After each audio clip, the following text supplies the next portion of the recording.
शरीर में रहने की, तो इन सब का मूल कारण मिथ्या भाव है, मिथ्या दर्शन है, विपरीत अभिप्राय है। तो उस मूल का अभाव किया जाए तो इस संसार का अभाव हो सकता है। नीचे की लाइन में बहुत बड़ी प्रेरणा है। उस मिथ्या भाव का अभाव तब करिए ताको करी निर्मूल, ताको करी निर्मूल, अब करिए मोक्ष उपाय। बहुत शानदार लाइन है। ठहर करके धैर्य से विचार करके परिणाम विशुद्धि, आत्मस्वरूप में अपनेपन की दृढ़ता, समस्त पर पदार्थों के प्रति उपेक्षा भाव, पर पदार्थों संबंधी होने वाले अपने में भाव, इन सब का अभाव करने का उपाय इस दूसरी लाइन से निकलता है। मिथ्या दर्शन का अभाव अर्थात संसार का अभाव और मुक्ति का उपाय अर्थात सम्यक दर्शन का प्रादुर्भाव। मिथ्या दर्शन जाएगा तो सम्यक दर्शन आएगा, प्राप्त होगा, प्रकट होगा। यहाँ पंडित जी साहब ने जो एक शब्द डाला, इस पे मैं वास्तव में झूम जाता हूँ। एक लाइन, एक ही शब्द है, ताको करी निर्मूल, अब करिए मोक्ष उपाय। ये जो अब शब्द है ये दोनों तरफ लागू होता है। अब संसार का कारण मिथ्या दर्शन, उसका अभाव करने का और मोक्ष का उपाय प्रारंभ करने का अवसर आया है। मैं फिर कहता हूँ, बहुत ध्यान से, धैर्य से, शांति से विचार करें। अब क्यों कहा? क्योंकि अब हम कटिबद्ध हुए हैं। यदि हमें अंदर में ऐसा लगा है कि अब सब प्रकार से हम समर्थ हैं, अब हमारे परिणाम भी धर्म प्रकट करने के लिए तैयार हैं, अब हमारी परिस्थितियां भी, अब हमारे संयोग भी, अब हमें साधन भी उपलब्ध हैं। ये मूल्यवान मनुष्य पर्याय, उसमें धर्म का ऐसा दुर्लभ संयोग अब प्राप्त हुआ है, तो हम बिना किसी पक्षपात के, बिना किसी बाह्य प्रलोभन के, बिना किसी मान सम्मान की, प्रसिद्धि की, लोभ की, दरकार के, एकमात्र यदि हमें असली स्वरूप की धगस लगी है, ललक लगी है, समझना ऐसी तड़प लगी है, तो अब अवसर बना है। क्योंकि यह मूल्यवान मनुष्य अवतार, यह मूल्यवान मनुष्य पर्याय, मूल्यवान इसलिए कहा क्योंकि चारों गतियों में एकमात्र यदि साक्षात मुक्ति का साधन है, साक्षात मुक्ति का साधन यदि हो सकता है, तो इस मनुष्य भाव में हो सकता है। इसलिए बाकी तीनों गतियां तो मनुष्य गति के, मनुष्य अवसर के, मनुष्य अवतार के सामने निस्सार हैं। उन पर विचार करने का भी अवसर नहीं है। इस मनुष्य पर्याय के सामने क्या देव पर्याय, क्योंकि जहाँ जाकर के यहाँ के संयमी भी पूरे असंयमी ही हो जाते हैं जिन्होंने पूरे जीवन अब्रह्म का सेवन नहीं किया हो, 8 वर्ष की उम्र से ही और आयु के अंत पर्यंत जिन्होंने ब्रह्म स्वरूप का अवलंबन लेकर के ब्रह्मचर्य की साधना की हो और इस काल में मुक्ति प्राप्त होती नहीं है। काल पर आरोप आता है, पुरुषार्थी जीव का ऐसा जुझारू नहीं हो पाता कि पूर्णतः स्वरूप की प्रकटता नहीं हो पाती, तो देवादिक में जाने की मजबूरी है।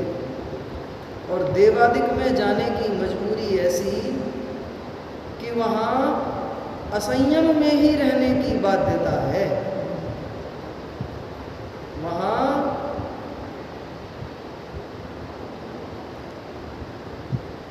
16वें स्वर्ग तक तो देवांगनाओं का संयोग नियम से ही है, शायद आगे भी है, 16 स्वर्ग से आगे नहीं है। 16 स्वर्ग से आगे, और शायद अभी 8वें स्वर्ग से आगे जा नहीं सकते मनुष्य। यहाँ से मनुष्य की समय 8वें स्वर्ग से आगे जा नहीं सकते, तो निश्चित ही अब्रह्म का सेवन द्रव्य में भी, भाव में भी, द्रव्य में भी करने की मजबूरी है। तो ऐसी पर्याय में जाना तो एक तरह से कलंक ही हुआ, डिमोशन ही हुआ ना। 6वें 7वें गुण स्थान में रहने वाले मुनि भगवंत, उन्हें भी मजबूरन वहाँ 4थी क्लास में आना पड़ता है और जीवन पर्यंत के लिए डिमोशन, प्रमोशन नहीं है। 4थे गुण स्थान से आगे बढ़ नहीं सकते, इसलिए यह मूल्यवान मनुष्य होता। और धर्म का ऐसा दुर्लभ योग जहाँ हमें वस्तु तत्व को पढ़ने का, सुनने का, समझने का, विचारने का बिना बाधा के अवसर बना हो, आत्मस्वरूप की प्रतीति करने का, प्राप्त करने का निरंतराय अवसर बना हो, बात आई ख्याल में। इसलिए अब जैसे भी करके जिस प्रकार से आत्मस्वरूप में अपनापन करने जितना काम तो करना, धर्म का ऐसा दुर्लभ योग, तो अब परमात्मा जैसा जो स्वरूप है उसका निर्णय करें, उसका अवलंबन लेवें। इसके लिए ये काल पका, इसके लिए यहाँ पंडित जी साहब कहते हैं अब नहीं किया, अब नहीं हुआ, तो भाई इतना उत्कृष्ट समागम मिलने के बाद भी यदि हमने इसकी उपेक्षा की, बाह्य किन्हीं मजबूरी के नाम पर अपनी कमजोरियों को हम यदि पालते रहे, पोसते रहे, तो किसी दूसरे पर आरोप लगाना ठीक नहीं, तो ठीक नहीं है ना। उसका दुष्परिणाम तो स्वयं को ही भोगना होगा। सद्वस्तु का समागम, सत का समागम कह लो, सत का समागम सौभाग्य से मिलता है, चाहे वह सत वस्तु हो, चाहे कोई सत पात्र हो, चाहे कोई सत पुरुष हो, सत वस्तु हो, उसका समागम सौभाग्य से मिलता है। समागम तो मिला, लेकिन मिलने के बाद यदि हमने उसकी उपेक्षा की, उसका सदुपयोग नहीं किया, तो फिर क्या सोचते हैं हम, फिर आसानी से मिल जाएगा? यहाँ एक बात, सदुपयोग नहीं किया, आगे कहाँ मिलने की संभावना? यहाँ एक बात पूछना चाहूँगा, जब यहाँ मनुष्य गति में है तब तो इतनी ऊँची साधना कर रहे हैं, और देव ऊँची साधना कर रहे हैं, धर्म में लगे हुए, और देवगति में आने के बाद वहाँ तो और ऊँची होनी चाहिए साधना, हमारे नीचे क्यों होनी चाहिए ऊँची? जब यहाँ अच्छे साधना कर रहे हैं, हर वक्त धर्म में लगे हुए हैं, तो मरने के बाद तो हमारा ध्यान वहाँ पर ऊँचा होना चाहिए, वहाँ कम क्यों हुआ? तो क्यों होनी चाहिए? जब यहाँ पे अच्छे काम कर रहा है तो ऊपर भी आगे तक चाहिए। तो वहाँ ऊपर नहीं है, वहाँ ऊपर क्षेत्र की अपेक्षा से ऊपर है, साधना की अपेक्षा से तो वो निम्न है। डिमोशन कहा ना गुरुजी ने, तो निम्न अवसर है।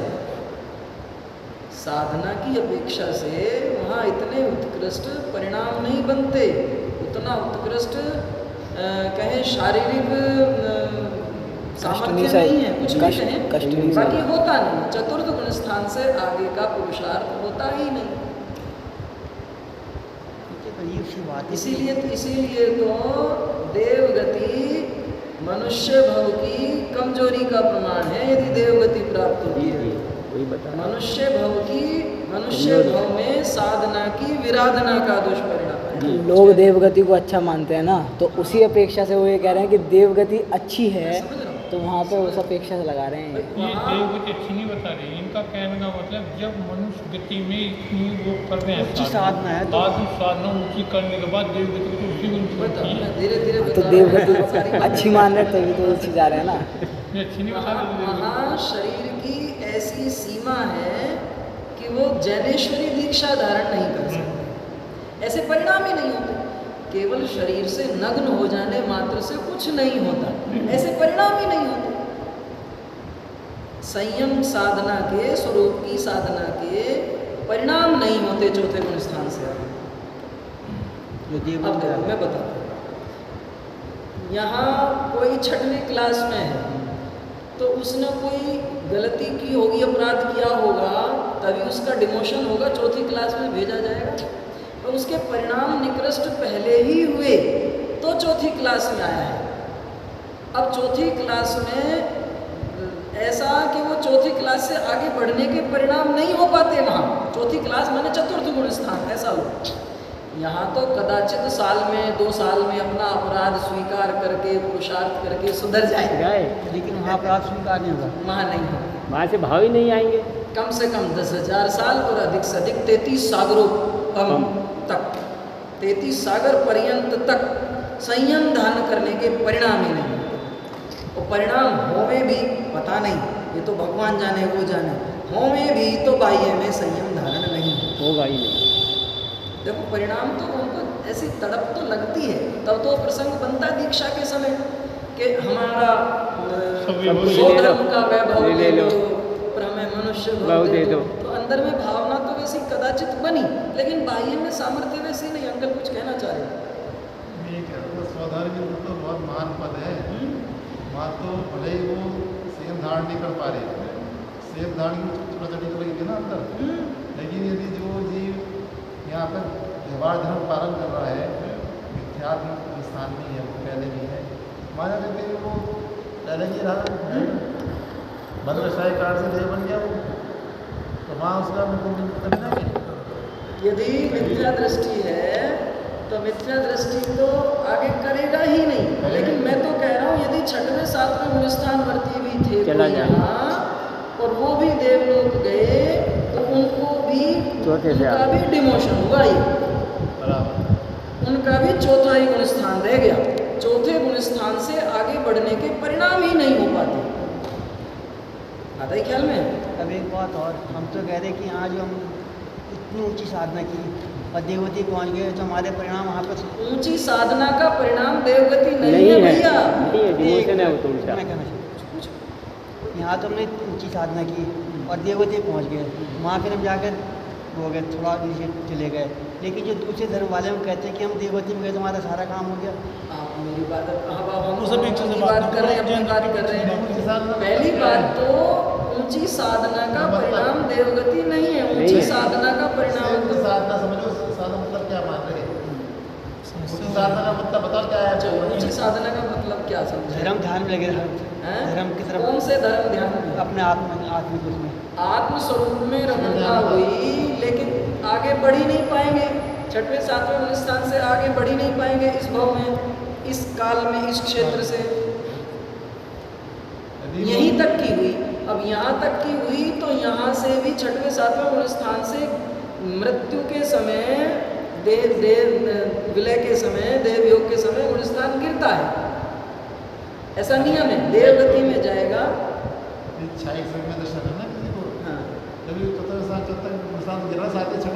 निश्चित ही आएगा, चौथे गुण स्थान में आएगा तभी देवगति में जाएगा। और जितनी भी आयु है वहाँ की उतनी आयु तक चौथा ही गुण स्थान रहेगा, ऐसा नियम है। वो क्षय की अपेक्षा बात है जी। हाँ, क्षय की अपेक्षा से और जो संवाला है नहीं। ये वो वाला तो मिथ्यात्व में आ सकता है, मिथ्यात्व में आ जाता है अभी वो। आपने क्षय की कही इसलिए मैंने क्षय की कह दी। पंडित जी क्षय पहले की बात गुणस्थान वर्ती मिथ्यात्व की कही थी, मिथ्यात्व की बताई। क्षोभ मोक्षम ये उनके हिसाब से, वो तो जो जो जिसकी जैसी भूमिका है उसी हिसाब से है ना। लेकिन देवगति की ये सीमा है, मैं तो ये बताना चाह रहा हूँ। आप वहाँ मत अटको ना अटकाओ। गुरु जी और कुछ इससे रिलेटेड हो तो पूछो। एक पहले गुणस्थान वर्ती भी जा सकता है देवलोक में, हाँ हाँ तो हाँ, वहाँ चतुर्गुण स्थान तक पहुँच अजय सकता भी है। जा रहे हैं ना। ये देखो देवगति, मैं फिर अंकल जरा सा, जी। देवगति ऊंची साधना नहीं का है, परिणाम नहीं है। नहीं है। देवगति तो मंद कषाय का परिणाम है। और वहाँ इतना चौथे सा लेना बस। और चौथे गुणस्थान से आगे जाने की साधन है ही नहीं। परमहंस वाले परमहंस वाले जो मिथ्या दृष्टि है, मिथ्या दृष्टि है, हाँ, वो भी चले जाते हैं। आज सुबह या कल गुरुदेव श्री कह रहे थे, सम्यक दर्शन, सम्यक तत्व की समझ और सम्यक मार्ग की शरण बिना हो ही नहीं सकता। तो सम्यक मार्ग वीतरागी देवगुरु धर्म की शरण में आकर के होता है, क्योंकि यही सत्य तत्व की प्रतिपादना होती है, यही सत्य वस्तु की समझ होगी तो प्राप्ति होगी। सम्यक दर्शन के चांसेस यही हैं। तो अन्य जो भी है जैनेतर मार्ग, वहाँ तो मिथ्या दर्शन ही है। पक्का। लेकिन फिर भी 12वें स्वर्ग तक जाते हैं तो मंद कषाय होगी तभी तो। ये बिल्कुल यहाँ बिठाना। देवगति उत्कृष्ट साधना का परिणाम नहीं, उत्कृष्ट साधकों की कचास का परिणाम देवगति है और मंद कषाय का परिणाम देवगति है। उत्कृष्ट साधकों की भी कचास का परिणाम। बहुत बढ़िया। कचास शब्द अब ये कमजोरी। कमजोरी। नवग्रह जा रहे हैं, हाँ नवग्रह जा रहे हैं, जा रहे हैं। वहाँ तो ऐसा है कि पूरी अनंताल मंदिर बैठी हुई है, बिल्कुल। वहाँ कौन सा साधना होगी? और नौवें ग्रहवेयक, मन से आएगा। 9वें ग्रहवेयक दिगंबरत्व की उत्कृष्टतम साधना के बिना, बाह्य साधना जा नहीं सकता। और जैनेतर 12वें स्वर्ग से आगे नहीं जा सकता, जैन लिंग बिना, मुनिलिंग बिना। तो जिस देवलोक में मिथ्या दृष्टि भी चले जाते हो, जिस देवलोक में यहाँ के उत्कृष्ट संयम के साधक असंयमी हो जाते हो, उल्टा हो गया। तो उस देवलोक को, देवगति को, देव पर्याय को हम कैसे बढ़िया। उत्कृष्ट कहें? बिल्कुल नहीं। कैसे ऊंची साधना का परिणाम कहें? उत्कृष्ट साधना का परिणाम तो जन्म मरण का अभाव है, स्वरूप की प्राप्ति है, मुक्ति की प्राप्ति है। उत्कृष्ट साधना का परिणाम तो ये है। फिर कहता हूँ, उत्कृष्ट साधकों की भी कमजोरी का परिणाम, कषाय का परिणाम, मंद कषाय का परिणाम, तो साधना का परिणाम नहीं है। तो महावीर रागद्वेष है तो इसलिए वहाँ जाता है। चौथा गुण स्थान आ गया ना। चारित्र में कमजोरी आई तभी तो, गुण स्थान गिरा तभी तो। इसलिए मैंने कहा अति मूल्यवान यह मनुष्य अवतार। शब्द गुरुदेव श्री के हैं, मेरे तो सिर्फ महसूस किए हुए हैं। अति मूल्यवान यह मनुष्य अवतार, अनादिकाल से भव भव में भटकते हुए यह मूल्यवान मनुष्य अवतार हम महसूस ही नहीं करते अपने को। कितना उत्कृष्ट ये समागम, शरीर मिला, जैन कुल मिला, जनवाणी का संयोग मिला, देव के दर्शन मिले, एक को भी नहीं मानते। बढ़िया। विचार ही नहीं करते कितना पुण्य का उदय है। और सुनने के, समझने के, पढ़ने के भाव बने, समझ में आता है ऐसा क्षोभशम जगह है, अंदर में ऐसा भी लगता है कि हाँ मुझे इस भाव से पार होना है, अपने संस्कार डालने हैं। तो कितने उत्कृष्ट परिणाम। तो बादल जी बात बता रहे, इतनी उत्कृष्ट परिणाम में, इतने निकृष्ट परिणामों में जा इसे कमजोरी ही या तो सम्यक दर्शन की प्राप्ति भी कर तो और उत्कृष्ट, मोक्ष का उपाय भी कर जाते हैं। उत्कृष्ट परिणाम मैं ये कह रहा हूँ, उत्कृष्ट हुए हैं, परंतु इनमें और वृद्धि चाहिए ना। तभी तो सम्यक दर्शन हो, तभी तो भेद विज्ञान पूर्वक आत्मस्वरूप की प्रतीति हो। मैंने उतने उत्कृष्ट नहीं हुए। ये तो आप कंपेयर करेंगे ना, उत्कृष्ट मतलब आप बाहर में झांक करके देखेंगे तो उनकी अपेक्षा उत्कृष्ट है ना। जो दिन रात 24 घंटे कषायों में ही, भोगों में ही, शरीर में ही, संबंधियों में ही, उन्हीं में ही जो रचे पचे हैं, और जिन्हें फुर्सत ही नहीं है 2 टाइम आकर के घंटा भर निकालें नहीं है सर, तो फिर मिलेगा कहाँ? उनकी अपेक्षा से तो उत्कृष्ट है ना, वो लेकिन तो उतने उत्कृष्ट भी अभी हमारी अंदर में नहीं है। नहीं परिणति बनी, नहीं भीगे कि हमें शरीर आदि से भेद विज्ञान होकर के आत्मस्वरूप में अपनापन आए, दृढ़ प्रतीति आए। वही चतुर्गुण है।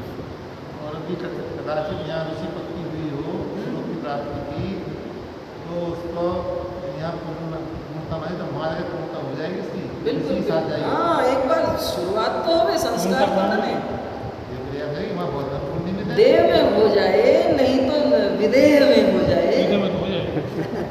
जा सकते हैं ना, समझ जा सकते हैं। ऐसा तो ये अब इस तरह के संस्कार डालने का, भेद विज्ञान करने समय है का साहब, समय। ये माने सुकाल पका है। अब हम कितने समर्पित हैं, कितने अंदर में प्यासे हैं, ये देखने की बात है।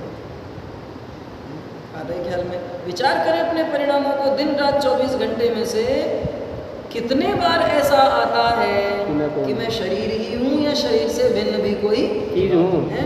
शरीर में शरीर से भिन्न, शरीर की भांति ही स्वतंत्र सत्ता है। कल बात की थी ना मैंने सत्य की, सत्य माने ना सत्ता। मेरी शरीर में ही शरीर से भिन्न, शरीरादि की भांति ही भिन्न सत्ता अस्तित्व है। अभी तो मैं अपने आप को शरीर रूप अस्तित्व से ही मान रहा हूँ, समझ रहा हूँ, जान रहा हूँ, जी रहा हूँ, मान भी रहा हूँ, जान भी रहा हूँ, जी भी रहा हूँ। जीना मैंने चारित्र परिणमन, इसी को ही मैं मान रहा हूँ, इसी को ही मैं जान रहा हूँ, इसी को ही मैं जी रहा हूँ, इसी रूप परिणत हूँ। तो मिथ्या दर्शन ज्ञान चारित्र हुआ है।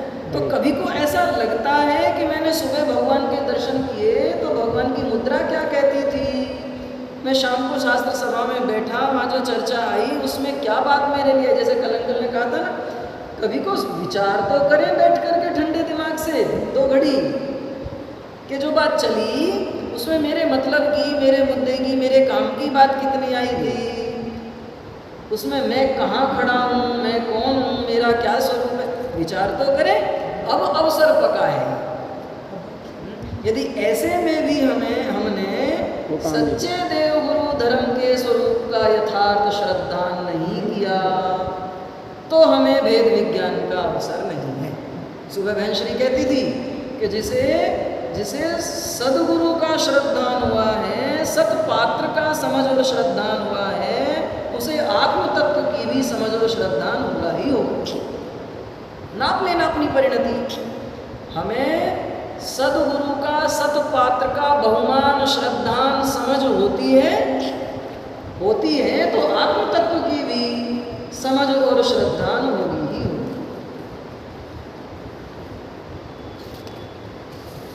बात है ख्याल में है? देव को हमने किस अब जो अवसर पका, ये जो अंदर में मिथ्यात्व शरीरादि के संबंध में, आत्मस्वरूप के संबंध, दोनों के संबंध में बनता ना भाई, आपा और पर, 2 का ही भेद विज्ञान करना ना, या तो मैं हूँ या शरीरादिक पर है, ये पर है।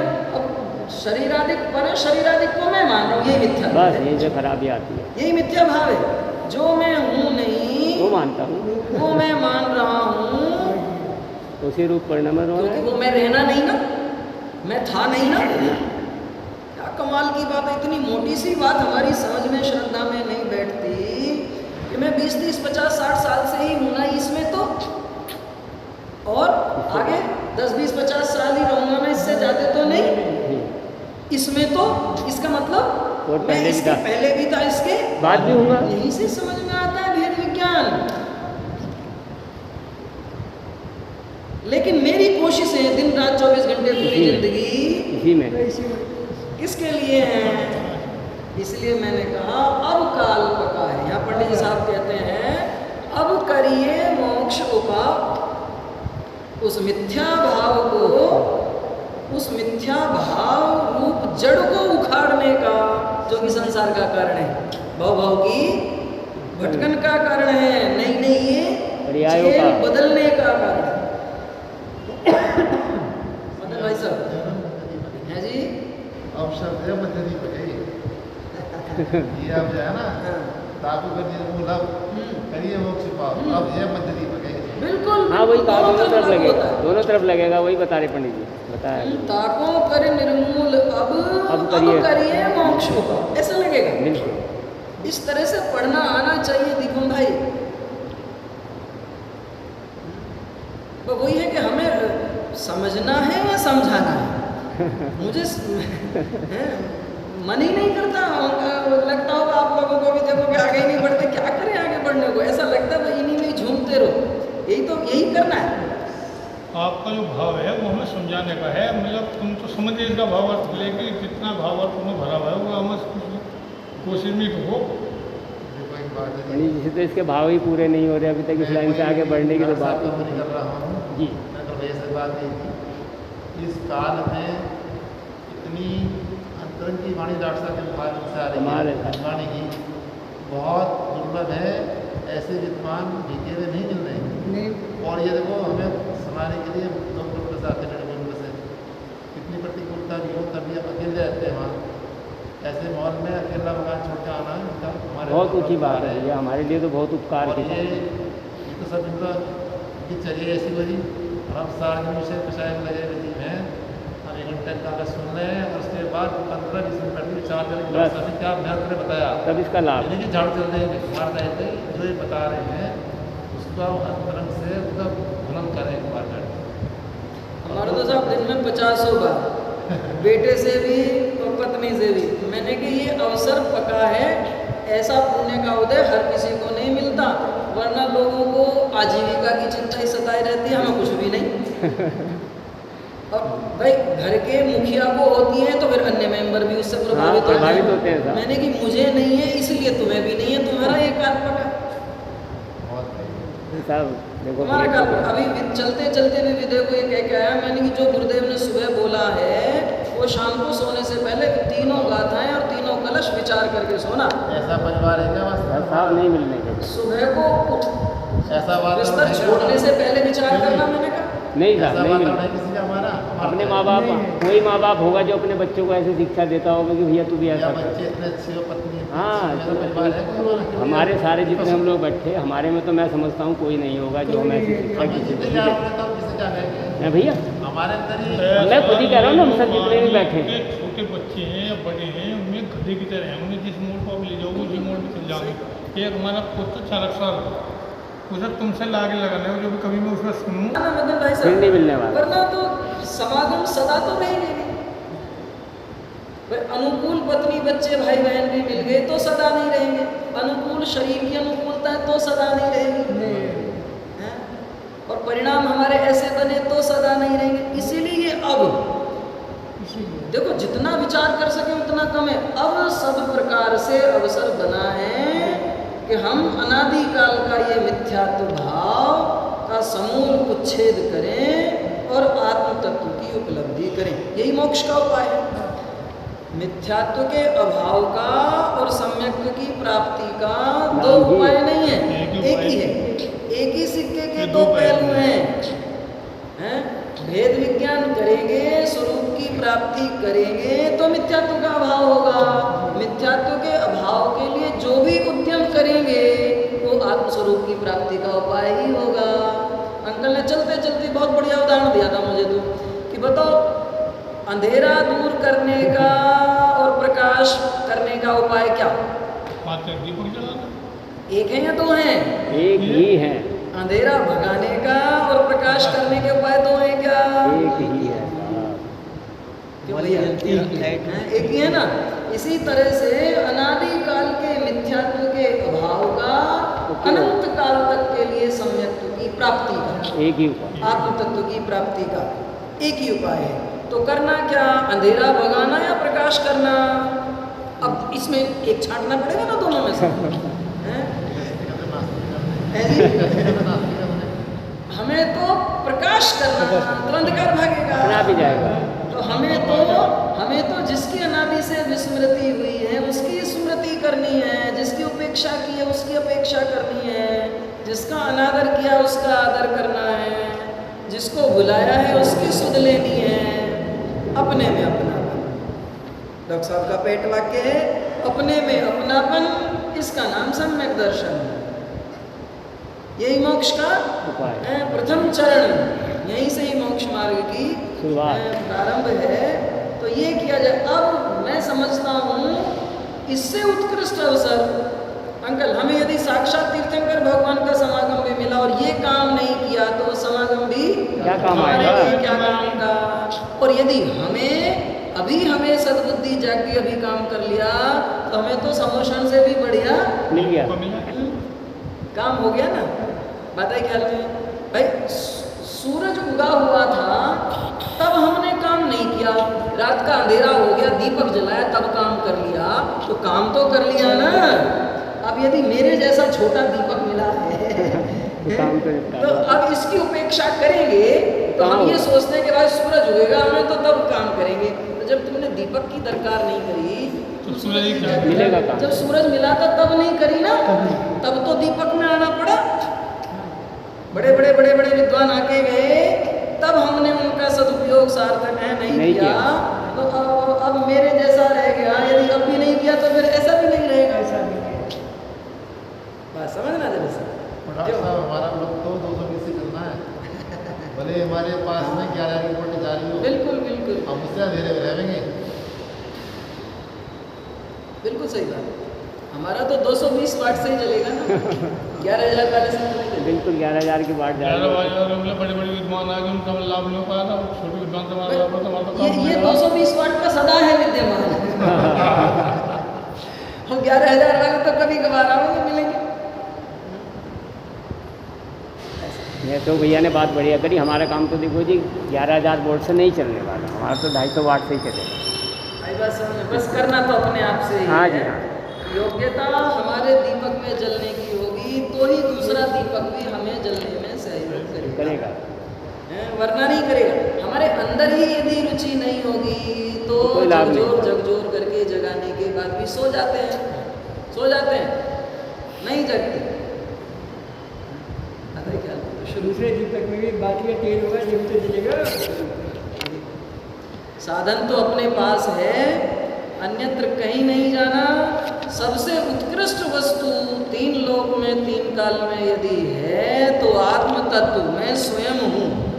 कल मैंने बताया था ना अपनी महिमा है, मैं स्वयं हूँ सर्वोत्कृष्ट पदार्थ। और बाह्य में देखें तो सर्वोत्कृष्ट संयोग बना है मनुष्य भाव, उसमें जैन कुल जिनवाणी का संयोग, हमारे ऐसे परिणाम। परिवार की भी मैं समझता हूँ प्रतिकूलता नहीं किसी को नहीं है। और हो भी तो मैं कहूँ कम से कम गोपाल दास जी बरैया जैसी प्रतिकूलता तो नहीं है। क्या हो? पता ही ख्याल में हमें वो याद है वो कहते हैं दौलत राम जी का घर परिवार की तरफ से नहीं था, आजीविका की तरफ से था। लेकिन फिर भी उन संघर्षों में भी उन्होंने अपना काम क्या था। किया है साधु आपके और सामने? जगत के लिए हम जैसे पामरों के लिए काम छोड़ गए, कर करके लिख करके दे गए, आज उनके माध्यम से हम अपना काम कर रहे हैं। तोड़मल जी के सामने कम प्रतिकूलता ही क्या, लेकिन हमारा धन्य भाग्य था कि उन्होंने ये सातवां छठवां अधिकार विधर्मियों का तो छठवां अधिकार वापस नहीं लिया। उन्होंने शर्त रखी थी कि तुम्हारा जीवन हम बख्श देंगे यदि तुम 5वां 6वां अधिकार नष्ट कर दो, उसमें से निकाल दो। नहीं, जो बात सही है वो सही है। जीवन जाना है जाएगा तो तुम दे नहीं सकते, और यदि रहना है तो तुम ले नहीं सकते। तो मैं ये धर्म का जो काम मैंने सत्य कहा है, लिखा है वो नहीं हटेगा। उसको क्यों नष्ट कर? डॉक्टर साहब ने जो बड़ा का अभिप्राय सही कि वो चाहते हो कि विचरण प्रतिभा धनी देव अनुसार कि राजा को कन्विंस कर देते वो, और फिर राजा उनको जो विरोधी थे उनको देता होता राजा तो उनको क्यों देता। तो उन्होंने ऐसा भी नहीं किया, कोई सफाई पेश नहीं करी अपने बारे में राजा के सामने। राजा का तो कुछ कहना है, मतलब उन्होंने अपने बारे में राजा को समझाने बैठ की पता ही राजा समझ गया तो राजा को हमारे राजा माने कषाय की इतनी मंदता देखो, जो हमारे प्राण लेने पर उतारू हैं उनके प्रति भी कुछ उनके प्रति भी ये कि इन्हें मुश्किल खड़ी हो गई। इसका मतलब देखो बुद्धि भी वैसी हो गई कि प्राण जाने ही थे। हमारा भाग्य भी और ज्यादा नहीं था, पूरा मोक्ष मार्ग प्रकाशक नहीं मिलना था। मोक्ष मार्ग प्रकाशक की भूमिका मात्र है ये तो। शुरुआत हुई 9वें अधिकार से। हाँ, 9वें अधिकार से मोक्ष मार्ग प्रकाशन हुआ है। शुरुआत हुई। मोक्ष मार्ग का प्रकाशन तो 9वें अधिकार से हुआ है। ये तो अभी उसकी भूमिका है। बुनियाद है। इतना बड़ा तो बनता ही हाँ, बिल्कुल। 2025 में बनता है। बुनियाद है तो बुनियाद, लेकिन बुनियाद भी इतनी सॉलिड है। यदि हमारी बुनियाद ऐसी बन गई तो इस बुनियाद के आधार पर बहुत बढ़िया सम्यक दर्शन ज्ञान चारित्र का महल खड़ा कर सकते हैं। ठीक है, इसलिए अब सर्व प्रकार से समागम बना।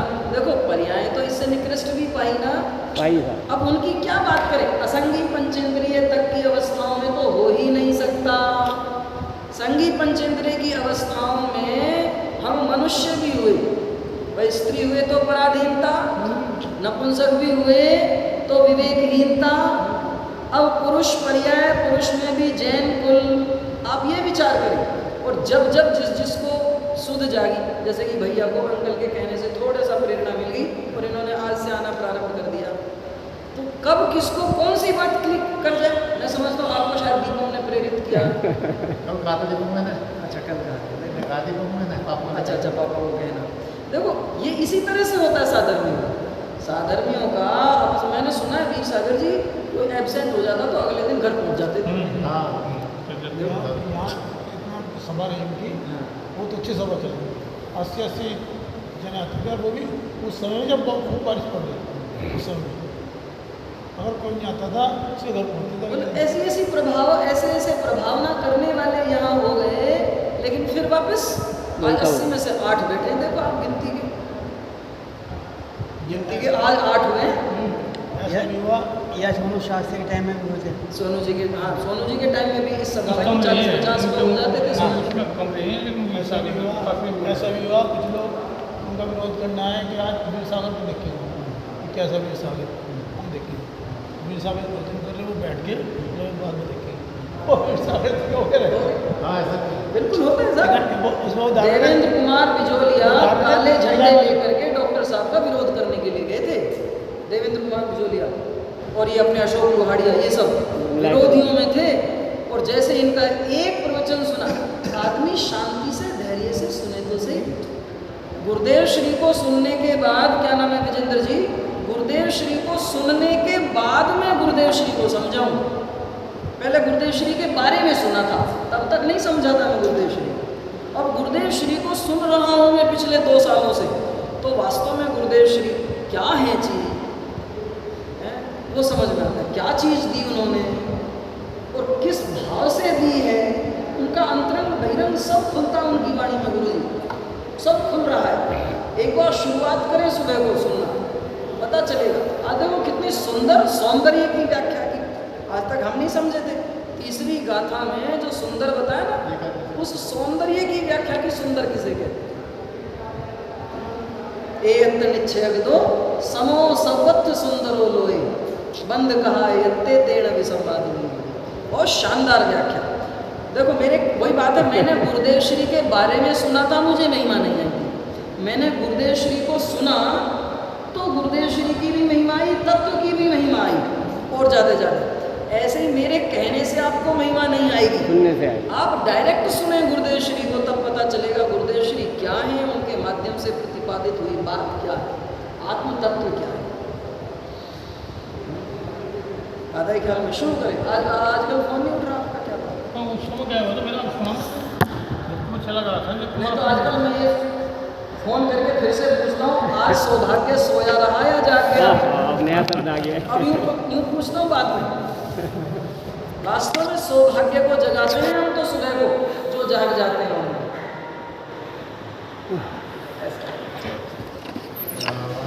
के ज्ञान से सूझे लोकालो, सोवाणी मस्तक नमो सदा देते।